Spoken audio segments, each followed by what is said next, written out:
Lembrando a você, então, que você pode entrar lá no nosso site, no nosso blog, e lá temos os vídeos, temos a lição escrita, que é muito importante você ler, bastante detalhes. Temos também os slides que nós usamos aqui. Vamos então à leitura bíblica em classe, que está aí em 1º livro de Reis, capítulo 4, versículos de 29 a 34, e depois vamos ver o capítulo 6, versículos 1 e versículos de 11 a 14. Leiamos. 1º livro de Reis 4, 29 em diante. E deu Deus a Salomão sabedoria e muitíssimo entendimento e largueza de coração, como a areia que está na praia do mar. E era a sabedoria de Salomão maior do que a sabedoria de todos os do Oriente e do que toda a sabedoria dos egípcios. E era ele ainda mais sábio do que todos os homens, e do que Etã, Israelita, e do que Emã, e Calcol, e Darda, filhos de Maol. E correu o seu nome por todas as nações em redor, e disse 3.000 provérbios, e foram seus cânticos 1.005. Também falou das árvores, desde o cedro que está no Líbano, até o esopo que nasce na parede. Também falou de animais, e de aves, e de répteis, e de peixes. E vinham de todos os povos a ouvir a sabedoria de Salomão, e de todos os reis da terra que tinham ouvido da sua sabedoria. 1 Reis 6, 1 em diante. E sucedeu que no ano 480, depois de saírem os filhos de Israel do Egito, no ano 4º do reinado de Salomão sobre Israel, no mês de Ziv, este é o mês 2º, Salomão começou a edificar a casa do Senhor. Então veio a palavra do Senhor a Salomão, dizendo: quanto a esta casa que tu edificas, se andares nos meus estatutos e fizeres os meus juízos, e guardares todos os meus mandamentos, andando neles, confirmarei para contigo a minha palavra, a qual falei a Davi teu pai. E habitarei no meio dos filhos de Israel, e não desampararei o meu povo de Israel. Assim edificou Salomão aquela casa e a aperfeiçoou. Então vemos aí Salomão, filho de Davi, que começa a reinar então sobre Israel. Agora Israel total, não é dividido ainda. A divisão só acontece no reino do filho de Salomão, o Roboão, que nós vamos ver mais para frente. Vamos ver aí a introdução da lição, que diz assim: por amor ao rei Davi, Deus permitiu que Salomão estabelecesse um reino sólido, próspero, justo, cheio de glória e poder. Foi durante o reinado de Salomão que Israel atingiu seu apogeu na história. Entretanto, mesmo diante de toda esta grandeza, promovida por sua sabedoria, esse destacado monarca se deixou levar por interesses políticos e desejos pecaminosos. Então veja que por amor ao rei Davi, que foi fiel a Deus, apesar de ter cometido pecados, mas ele nunca caiu em idolatria. Por amor a Davi, então, Deus abençoou o reinado de Salomão, e o reinado de Salomão consegue atingir a maior fronteira que Israel, todo Israel, já possuiu até hoje. Dentro daquilo que Deus deu para eles, eles nunca tiveram tanto território quanto no tempo do rei Salomão. Você veja aí o mapa do reinado de Salomão, o território ocupado por Salomão, e temos aí até o território que era conquistado por ele, e ele que comandava, apesar de lá ter outro governante, mas quem governava mesmo era Salomão. Que é essa parte de cima aí, né? A mate. Então você veja aí no mapa essas cores, né? Aí, cor meio roxa, essa marrom aí e a verde claro. Todo esse território aí era governado por Salomão em sua época. Então o reino de Salomão era um reino muito próspero, muito sólido, teve muita paz por causa da construção do templo, né? Era o início da adoração ali naquele templo, um templo muito bonito. E a sabedoria de Salomão, que Deus deu para ele, era coisa tão grande que vinha gente de tudo quanto é parte do mundo para ouvir Salomão falar, resolver os problemas, né? E ver o seu governo. Nós temos aí o exemplo da rainha de Sabá, né? Que veio ali só para ouvir Salomão, para ver realmente se tudo que ela tinha ouvido era verdade. E ela ficou espantada, estupefata mesmo, porque viu que era muito mais do que ela tinha ouvido. No tempo de Salomão, prata era considerado até de pouco valor, né? Até os vasos eram feitos de prata, porque no Palácio de Salomão os talheres eram de ouro. A prata servia como piso nas estrebarias dos cavalos, veja só. Eram todos cavalos importados para Salomão. Salomão dominava esse comércio de cavalos, né? E nós vamos ver que a riqueza era tremenda. Salomão foi o homem que teve tudo o que um homem pode desejar sobre a face da terra. Tudo. Se você falar, eu desejo aí ter sabedoria de escrever muitas coisas maravilhosas. Salomão escreveu 3.000 provérbios. Imagine, nunca existiu um escritor como Salomão. Aí você fala, mas eu queria ser muito rico. Ninguém foi mais rico do que Salomão. Até as casas que ele construiu, tudo eram bordadas a ouro. Uma riqueza tremenda. Ele fez um trono de marfim, né? E aí cobriu tudo ali, até o chão era coberto de ouro. Ali tinham os leões, né? 12 leões, 6 de cada lado. E lá no trono mais 2, um de cada lado. Era uma coisa tremenda, coisa maravilhosa. Se você falar, mas eu queria construir os melhores prédios, mais lindos, mais ricos, Salomão construiu o templo, casa que ele deu para sua esposa, filha de Faraó, e outras casas que ele construiu. Tudo coisas maravilhosas. Você poderia dizer, mas eu queria era ter muitas mulheres. Salomão foi o homem que mais teve mulheres. Ele teve aí 1.000 mulheres. Imagine. Você fala, eu queria ter os carros melhores. No tempo de Salomão, os cavalos eram todos importados. Não via uma manchinha no cavalo, tudo branquinho. Os carros, as bigas, né? Na época eram esses os carros, eram tudo bordado a ouro, eram os melhores, mais eficientes. Se você falar, eu queria ter um poder, um exército, Salomão teve um exército grandioso, muito bem armado. Ele mandou fazer até escudos de ouro, imagine, coisa tremenda. Então, Salomão tinha sabedoria, riqueza, tudo que ele podia desejar, ele tinha. Agora veja que apesar disso, ele foi capaz de se deixar levar pelas mulheres idólatras e acabou caindo na idolatria, até oferecendo sacrifícios. Imagine, oferecendo sacrifícios até de crianças aos deuses. Veja só, como é que pode um homem com essa sabedoria chegar a este ponto? É porque a sabedoria não era dele, era dada por Deus. Salomão mesmo não era um homem íntegro. E nós devemos tomar cuidado com isso. Nós podemos ter aí uma posição social, podemos ter muito dinheiro, podemos nos destacar por tudo, mas temos que nos lembrar, tudo vem de Deus, não é nosso, não é propriedade nossa, tudo vem de Deus.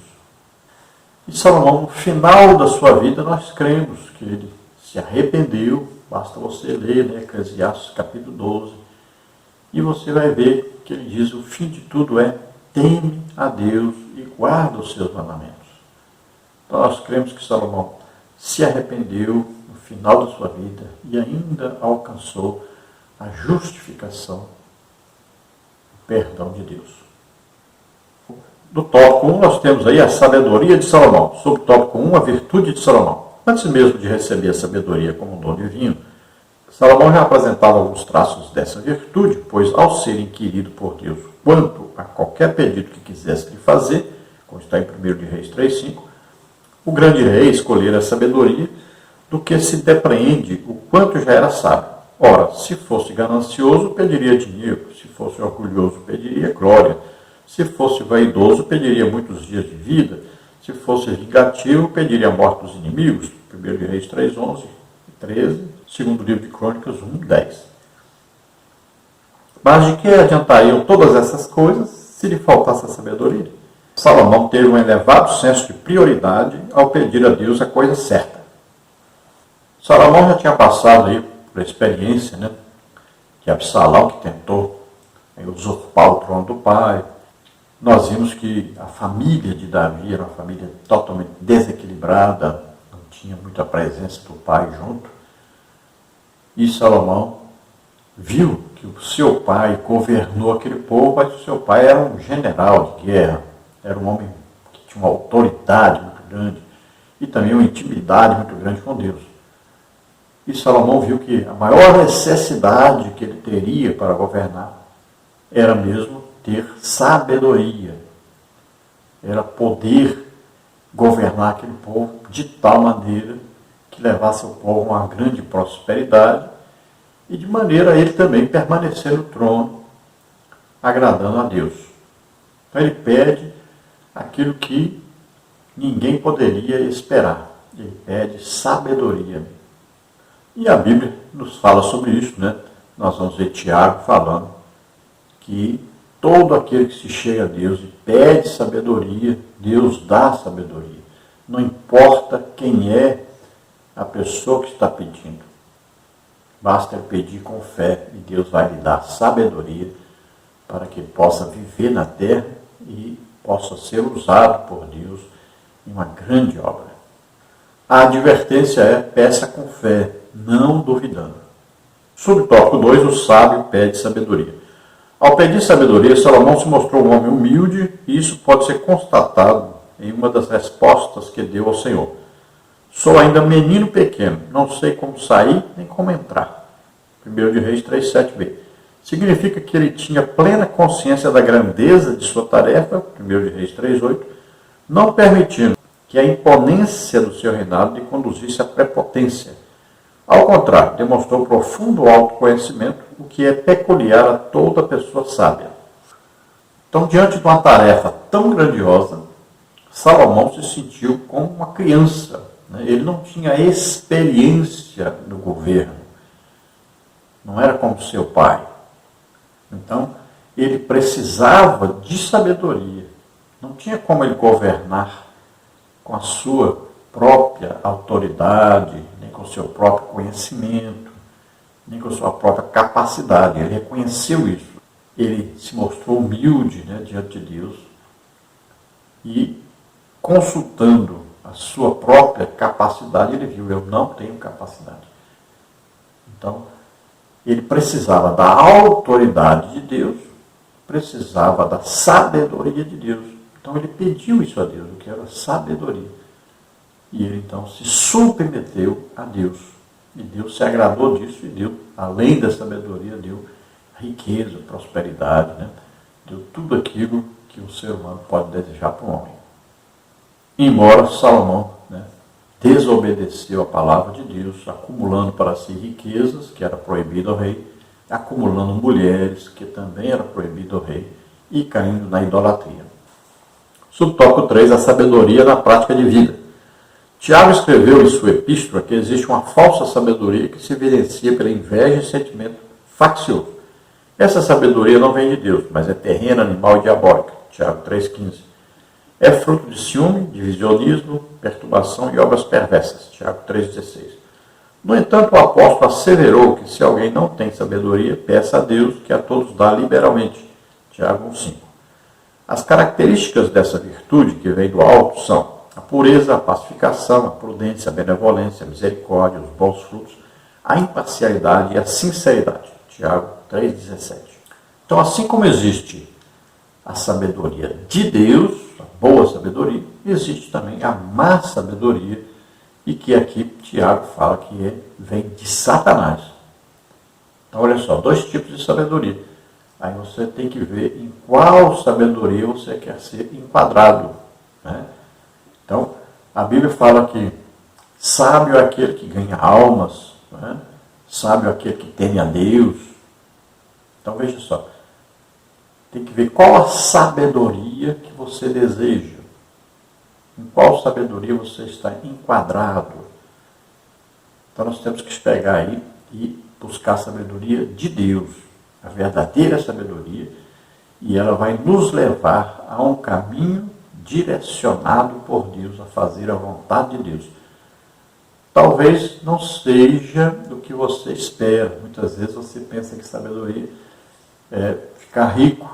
Tem muitas maneiras de ficar rico, né? Várias maneiras, através de jogos, né? De coisas ilícitas e tal. A pessoa pode ficar rica. Então, a riqueza aí, veja bem que ela não tem a ver com a sabedoria de Deus. E a Bíblia já adverte que o amor ao dinheiro é a raiz de todos os males. Se nós olharmos, nós vamos ver que os homens mais sábios, né, foram aqueles que se entregaram totalmente a Deus, foram instrumentos de Deus. Podemos ver aí, por exemplo, o apóstolo Paulo, né, uma vida inteiramente entregue a Deus. No tópico 2 nós temos a consolidação do poder. Subtópico 1, a glória do reino de Salomão. O reinado de Salomão não apenas se tornou amplo em termos territoriais, mas foi firmado e estabelecido em paz e justiça. 1 de Reis 4:24. O povo de Judá e Israel tinha tanta fartura e vivia em tão boas condições que podia até festejar e se alegrar, como está em 1 de Reis 4:20. Todos os governos, quando administrados sob essas premissas, se tornam duradouros, trazendo ao povo paz e segurança, como está em 1 de Reis 4:25a. Como já mostramos, então, o maior território conquistado por Israel foi na época do rei Salomão. E basta dar uma lida no primeiro livro de Reis, você vai ver a riqueza, a prosperidade, né? Também a paz, tudo no reino de Salomão. Vamos ver aí coisas maravilhosas que aconteceram e que foram notícia no mundo inteiro. O reino de Salomão era tão bem feito, tão bem elaborado, bem controlado, bem organizado, que chamou a atenção do mundo inteiro naquela época. Veja que o próprio faraó do Egito, que já não andava muito bem no Egito, né, deu a sua própria filha, ele nunca fez isso. E veja bem que o rei do Egito, jamais faraó daria uma filha sua para se casar com estrangeiro. Mas com Salomão ele deu a filha. Veja que coisa tremenda. O destaque do reino de Salomão era uma coisa impressionante. E nunca se fizeram tantos sacrifícios, né, a Deus, nunca se adorou tanto a Deus como no período do rei Salomão. No subtópico 2 nós temos o orgulho precede a ruína. Infelizmente, até mesmo os homens mais sábios estão sujeitos à queda quando deixam de temer a Deus e entram por caminhos tortuosos. Os desvios de Salomão foram chegando aos poucos, à medida que fazia pequenas concessões em seu coração e estabelecia acordos e conchavos políticos que deterioraram sorrateiramente seus valores espirituais. 1 de Reis 11, 1 e 2. Salomão enganou a si mesmo pela ganância e pela sede de poder que deixou invadir seu coração. Todavia, é importante destacar que isso não aconteceu no início do seu reinado. 1 de Reis 11, 4 a 6. Essa degradação de valores começou conforme Salomão permitia que pequenos desvios assumissem proporções gigantescas. Então veja que apesar da sabedoria dada por Deus a Salomão, ele acabou caindo em pecado. Ele começou a fazer acordos políticos. Ao invés de confiar na proteção de Deus, ele começa então a se casar com mulheres estrangeiras para fazer acordos políticos. Então, para não ter guerra, ele casava com a filha de um rei de um outro país. Então, ele sendo casado com a filha de um rei de outro país, esse rei não o atacaria. Veja só, ele deixou de ter fé em Deus e confiar em homens. E essas mulheres, então, é que foram as responsáveis por conduzir Salomão à idolatria. Salomão tinha um grave problema, né? Que era o problema de colocar o desejo sexual até acima de Deus. Veja só, ele se apaixonou por aquelas mulheres a ponto delas conseguirem dominá-lo e o levarem à idolatria. E ele queria tanto governar e ser tão reconhecido pelos outros que ele começou a fazer os seus conchavos, né, seus acordos, concessões, e começou, então, foi se perdendo aos poucos até que caiu na idolatria. Então, cada um de nós devemos prestar atenção a isso, cuidado com aquelas coisas que nós achamos que não tem nada, não. Não, todo mundo faz. O que nos afasta de Deus, muitas vezes, não é o pecado. São as pequenas coisas, os prazeres da vida que vão nos afastando. De repente, a pessoa cai. Então, tome cuidado com essas pequenas coisas. Ninguém tropeça numa montanha. Você tropeça em pedrinha pequena. Então, tome cuidado.